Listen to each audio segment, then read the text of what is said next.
મંચસ્થ મહાનુભાવો અને innovators teachers મિત્રો,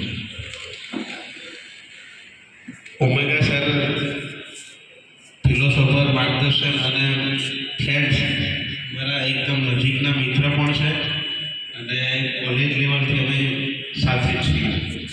એટલે એમનો એક ટેલિફોનિક સંવાદથી નક્કી થયું કે આપણે ઇનોવેશન પ્રોગ્રામ કડાણા સ્કૂલમાં કરવો છે.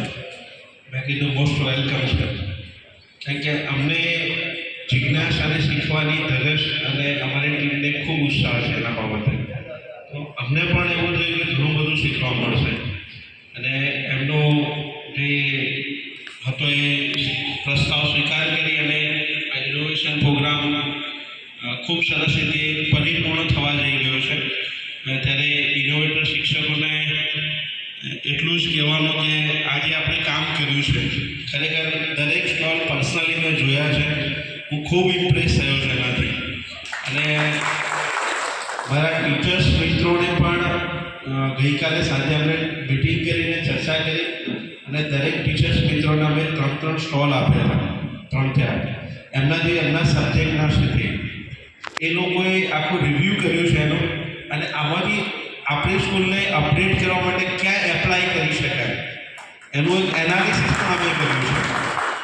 અને પ્રાર્થના સભામાં આજે સવારે મારા બાળકો સાથે હું જ્યારે વાર્તા વિમર્શ કરતો હતો તો બાળકોનો સહજ પ્રશ્નો કરે કે બેટા તમે સ્ટોલ જોયા, તમને શું સરસ લાગ્યું, કેવું છે? તો બધા બાળકોએ અલગ અલગ સ્ટોલની અલગ અલગ વાત કરી. બચત બેંક તો કે અમને સરસ લાગ્યું, પેલી ડાયરી હતી ને એ ડાયરી સરસ લાગી, તો કોઈને ફન ફોર મેથ્સ સરસ લાગ્યું, તો પેલા હાજરી માટે કે સાહેબ અમારો ફોટો પણ આવે એ પણ એમને સરસ લાગ્યું. તો દરેક વાત એક વાત ખૂબ સરસ હતી, બાળકોને ગમી ગઈ છે. તો બાળકોને કીધું બેટા આપણે આવો ઇનોવેશન આપણે સ્કૂલ લેવલનો કરીએ, આપણે ક્યાં ક્યાં સમસ્યાઓ છે એનું સમાધાન આપણે કેવી રીતના કરી શકીએ. તો બાળકો તૈયાર થઈ ગયા છે કે સાહેબ અમને જે સમસ્યાઓ લાગતી હશે અમે શોધી કાઢીશું, એનું સમાધાન પણ અમે જ કરીશું. એટલે અમારા ટીચર્સ મિત્રો પણ તૈયાર છે. એટલે આપના આવવાથી ઘણું બધું બાળકોને શીખવા મળ્યું છે. અને આ જે કામ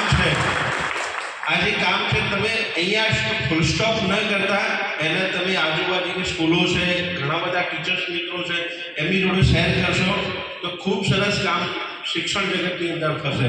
કારણ કે નાની નાની બાબતોથી લઈને ઘણી સમસ્યાઓ દૂર થઈ શકે છે. આ એક વાત છે ને ખૂબ ઇમ્પોર્ટન્ટ છે એજ્યુકેશન માટે. એ સાહેબની એક વાત વ્યસનવાળી હતી કે ભાઈ વ્યસન એટલે મીન્સ કે પેલું પીણા પીવે છે ને બાળકો ડ્રિંકિંગ. અમારા બાળકો કેવું છે, ટૂરમાં લઈ જાઓ તો કોમન 2 વાતો ખાસ કરે, એક આઈસ્ક્રીમ ખાઈ લે એટલે કોલ્ડ ડ્રિંક્સ ખૂબ પીવે. તો એ બાળકોને આખી ટીમને લઈને સાહેબ જોડે અમે સમજાવ્યું. સાહેબ જો સમજાવ્યું ને તો ખૂબ એમણે રિયલાઇઝ કર્યું કે ખરેખર કોલ્ડ ડ્રિંક્સ નથી પીવા જોઈએ અને એમને પોતે સ્વીકાર્યું.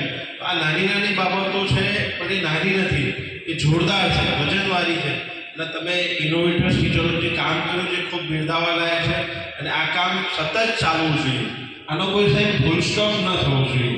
અને જો ચાલશે ને તો આવનારો સમય શિક્ષણની અંદર જે છે કે આપણે જે પરિણામ લાવવું છે કે બાળકના મન સુધી જે પહોંચવું છે કે એ શું કહેવા માંગે છે, આ ઇનોવેશન કામથી પહોંચી શકાશે. Thank you.